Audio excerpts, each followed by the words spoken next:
आपकी अदालतमध्ये गायक अनूप जलोटा यांच्यावर आरोप आहे की यांनी आपली प्रतिमा उद्ध्वस्त केली आहे. अनुपजी, 50 वर्षांपासून तुम्ही गात आहात. लोकांनी इतकं प्रेम दिलं. भक्ती संगीतामध्ये तुम्हाला भजन सम्राट म्हटलं, तुम्हाला भक्तिरसामध्ये बघितलं. पण वयाच्या या वळणावर तुम्ही जसलीनमध्ये इतके तल्लीन झाला आहात. तुमची तर इमेज झाली आहे कि की मस्त मस्त तेरे दो नैन मेरे दिल का ले गए चैन. माझी एक मोठी समस्या आहे. मला तुम्हा सगळ्यांना सांगायची इच्छा आहे. मला लोक साधू संतांच्या आदरणीय श्रेणीमध्ये ग्राह्य धरतात. कृपया असं करू नका. लोक मला समजत आहेत की साधू संत असेल, भजन गातोय, इतक्या वर्षांपासून भजन ऐकतोय, तर हा नक्कीच त्या प्रकारचा असेल जसे साधू संत लोक असतात. मी संत नाहीये. मी एक साधारण तुम्हा लोकांसारखा व्यक्ती आहे. खरं तर मी यांना रिक्वेस्ट केली आहे की या इंटरव्ह्यू नंतर जेव्हा लंच आमचं अरेंज होईल तर एक ग्लास रेड वाईन पण अरेंज करून द्या. कारण आम्ही पार्टीमध्ये सगळ्यांसमोर जे एक सोशल ड्रिंक असतं ते घेत असतं. कोणापासून लपवून काही ठेवत नाही, सगळं काही खातो. पण कधी कधी मला कठीण होत असतं की लोकांना भजन सिंगरबद्दल नाही वाटत की तो आपल्या मर्सिडीजमध्ये फिरत असेल आणि खूप चांगल्या घरामध्ये राहत असेल. त्यांना त्याच्या हातामध्ये एक कमंडलू असलं पाहिजे आणि तो धोतर घालून फिरत राहावा आणि भजन गात राहावा. जर तुम्ही कमंडलू हातात घेतलं, आश्रम उघडला तर जास्त कमाई होईल. पण गोष्ट तर कमाईची नाहीच आहे, कमवण्याच्या मागे तर नाहीच आहे. आणि ही जी तुम्ही इमेजबद्दल गोष्ट बोलताय, आम्ही एक भजन गात असतो, गुरु नानक देवजींचं सबद गात असतो. त्यामध्ये म्हटलंय कि दुख सुख दोनों सम करी जाने और मान अपमाना, हर्ष शोकते रहे अतीता तिन जग तत्व पछाना. हे जे सुखदुःखामध्ये अफेक्टेड असतात, मान अपमानामध्ये अफेक्टेड असतात, खूप जास्त आनंदाने आणि खूप जास्त सन्मानाने अफेक्टेड असतात. मला असं वाटतं की मी त्यापैकी नाही आहे. मी माझं काम करतोय आणि ही जी इमेज तुम्ही समजत आहात खराब झाली आहे, मला वाटतं अजिबात खराब नाही झाली आहे. लोकांना जेव्हा काही सत्य माहीत पडेल त्याच इमेजने, त्याच ध्यानाने लोक मला पुन्हा पाहू बघा, लागतील. इमेज कशी खराब झाली ते मी तुम्हाला सांगतो. सांगा. सोशल मीडियामध्ये आजकाल खूप काही लिहिलं जाते तुमच्याबद्दल. हां. एका सज्जनने लिहिलं, आधी एक म्हण होती, काला कलूटा बैंगन लूटा, आता म्हण आहे अनूप जलोटा मक्खन लूटा.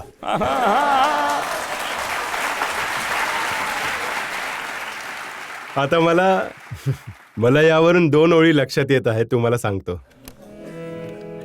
मैया मोरी मैं नहीं माखन खाऊं, मैया मोरी मैं नहीं माखन खाऊं. हे ऐका आणि विसरून जा सगळं.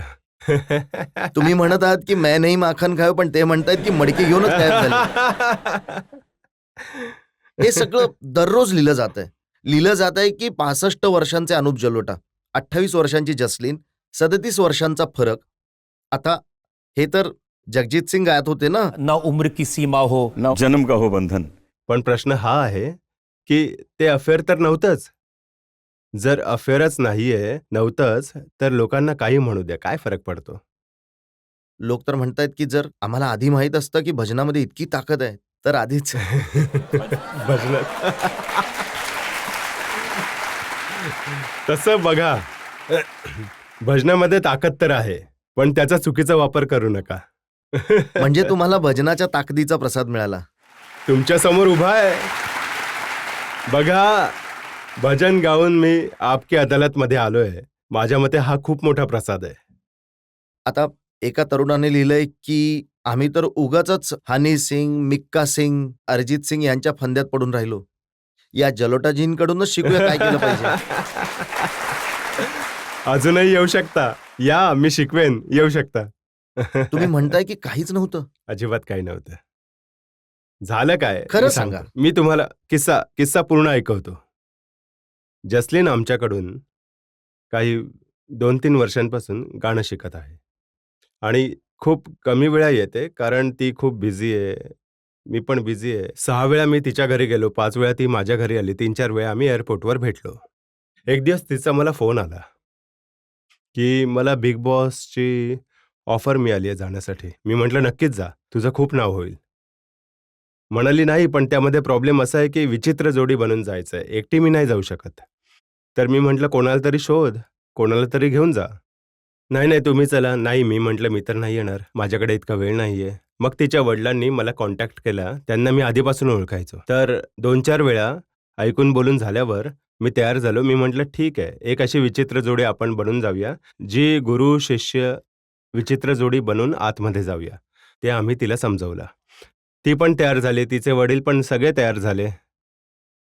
त्यानंतर बिग बॉसच्या टीमने 6 दिवस आधी जसलीनला तिच्या घरून उचललं. ते घेऊन गेले. मी स्टेजवर पोचलो आणि मी ऐसी लागी लगन गायलं आणि मी जाऊन सलमान खानला म्हटलं, की त्यांनी विचारलं तुमच्यासोबत कोणी आलंय का? मी म्हटलं हो, माझ्यासोबत जसलीन आली आहे. माझ्यासोबत गाणं गाते, माझी स्टुडंट आहे, माझ्याकडनं शिकते आहे. त्यांनी म्हटलं जरा पुन्हा त्यांना भेटून घेऊया. ती आली. तिने सांगून टाकलं की आमचं तर यांच्यासोबत रिलेशन आहे.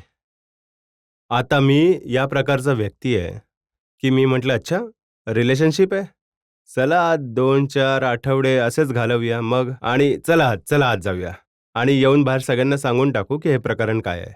ज्या दिवशी मी बाहेर आलो, कारण मला आत काहीही माहीत नव्हतं की बाहेर काय चालू आहे जगामध्ये. मी ज्या दिवशी बाहेर आलो, त्या दिवशी मी येऊन सगळ्यांना सांगून टाकलं की माझा काही संबंध आता बघा नाहीये. सांगितल्यामुळे काय होतं, जेव्हा त्यांनी म्हटलं रिलेशनशिप आहे तर तुमच्या मनामध्ये लाडू फुटत होते. त्या लव्ह डे म्हणत होत्या आणि तुम्ही भजन गात होतात आणि तर तुम्ही त्यांना- म्हणता तुम्हाला माहीतच नव्हतं. नाही, त्यांना म्हणू द्या, त्यांची ती स्टाईल आहे गाण्याची. त्यांचं जे गाणं आहे त्यामध्ये 70% ग्लॅमर आहे, फॅक्टर आहे आणि 30% सिंगिंग आहे. ही त्यांची स्टाईल आहे. तर त्यांना गाऊ द्या आणि मी त्यांना नेहमी हाच सल्ला देत आलोय की तुम्ही तिथे म्हटलं की खूप सुंदर गायलो, हो. खूप सुंदर डान्स हो, हो. केला. ठीक. मग पहिल्यांदा पाहिला होता हा डान्स? पहिल्यांदा की- पाहिला होता, अगदी फर्स्ट टाइम.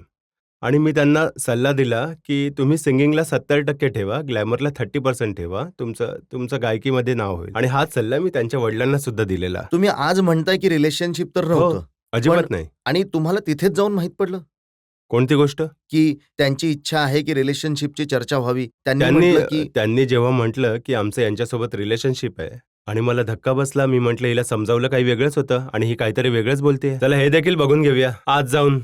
अनुपजी, हा प्रमोशनल व्हिडिओ एक रेकॉर्ड झाला हो, हो. होता, तो देखील हा. आमच्या जवळ आहे, ज्यामध्ये त्यांनी म्हटलं होतं 3.5 वर्षांपासून आमचं रिलेशनशिप चालू आहे. आम्ही लपून लपून भेटत असतो. मी कोलकाताला जाते तेव्हा अनुपजी मागे मागे मी येत पण असतात. म्हटलं होतं, मी पण हे म्हटलं होतं. हा प्रमोशनल व्हिडिओ होता, पण मी तिला म्हटलं होतं हिला दाखवून दे, पब्लिसिटी करून घेऊ दे, पण तू तिथे हेच बोल की आम्ही गुरु शिष्यासारखे आतमध्ये जात आहोत, कारण मी असं बोलतोय. पण हे तर तो व्हिडिओ जर पाहिला जनतेला माहित पडेल की आधीपासूनच काही माहित होतं तुम्हाला की काहीतरी होणार आहे असं. नाही, मला जे म्हणायचं होतं ते मी म्हटलं आणि मी तिला जे म्हणायला सांगितलं होतं ते तिने नाही म्हटलं. जे नाही म्हटलं तर मी म्हटलं अच्छा नाही म्हटलं, चला 2-4 आठवडे काढायचेत, येऊ नंतर बाहेर येऊन सांगून तिने तर टाकू. म्हण- ती तिथेच आहे अजून. तिने तर म्हटलं हम दिल दे चुके सनम. हा तर म्हणू द्या. मला वाटतच नाही असं, माझ्या हातून अशी कोणतीच इच्छा नाहीये. मी तर पुढे सुद्धा तिला गाणं शिकवेन, जेव्हा ती बाहेर येईल संगीतच शिकवेन. बघा, जसलीन भेटलीये, एक शिष्य म्हणून भेटलीये आणि नेहमीच राहील, नेहमीच गाईल ती नाही, मग माझ्यासोबत. नातं काय आहे? नातं हे आहे की मी आणि जसलीनचे वडील आम्ही दोघं मिळून हिच्या लग्नामध्ये हिचं कन्यादान करू. हे नातं आहे. पण तुम्ही तर तिथे म्हटलं की फासे दोन्हीकडून फेकले होते.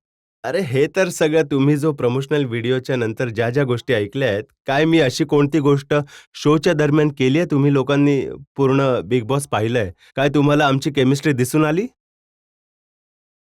अच्छा, आता हा, कुठे दिसून तुम्हाला आली? तेही दाखवतो की कुठे दिसून आली. दाखवा ना, तुम्ही दाखवा. म्हणताय की केमिस्ट्री दिसून नाही आली. तुम्ही दाखवा. म्हणताय की मी असा तर वागलोच नाही कुठे. खूप ठिकाणी वागलात तसं.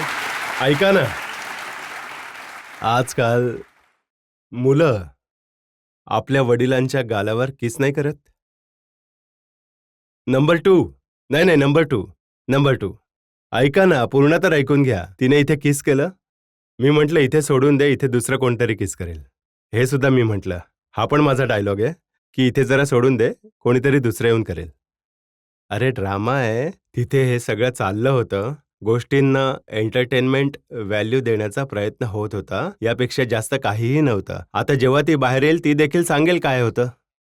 तुम्ही म्हणत आहात की हे वडील जसं किस करतात त्या प्रकारे किस केलं आता होतं. बघा ना कुठे केलं होतं. हां. काय काय काय हे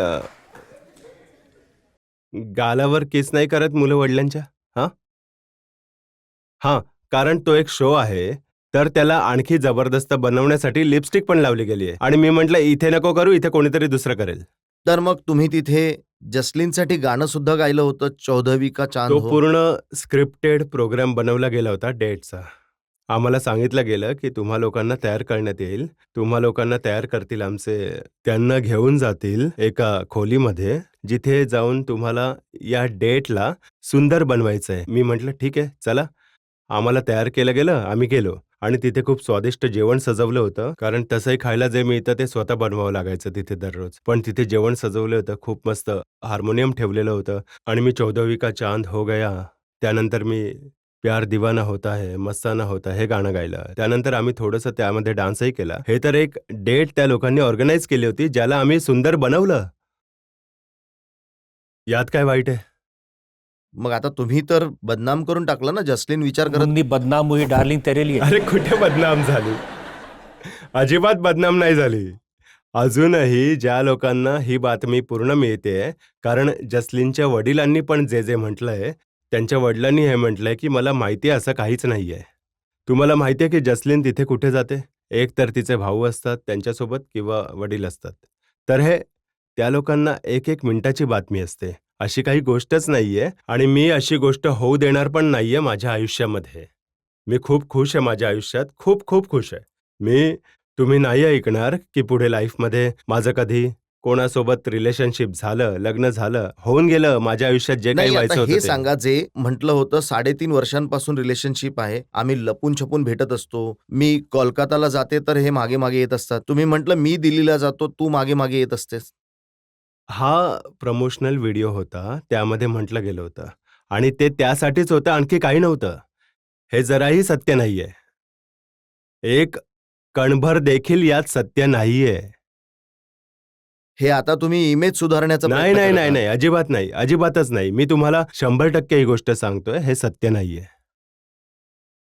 अनुपजी, खूप कठीण होईल जनतेला या गोष्टींवर विश्वास काही ठेवणं. हरकत नाही. जे विश्वास ठेवू शकतील ते ठेवतील. बाकी मी तुम्हाला ज्या 4 ओळी ऐकवल्या होत्या सबद जे. ऐकवा जरा. हां.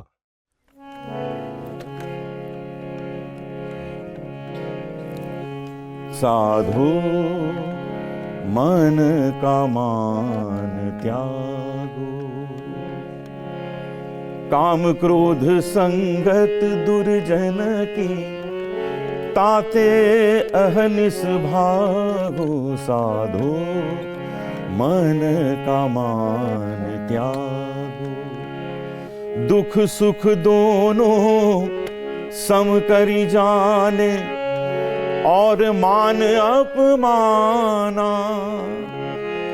हरक शोक ते रहे अतीता, तिन जग तत्व पछाना. साधो मन का मान त्यागो. मी या गोष्टींवर विश्वास ठेवतो.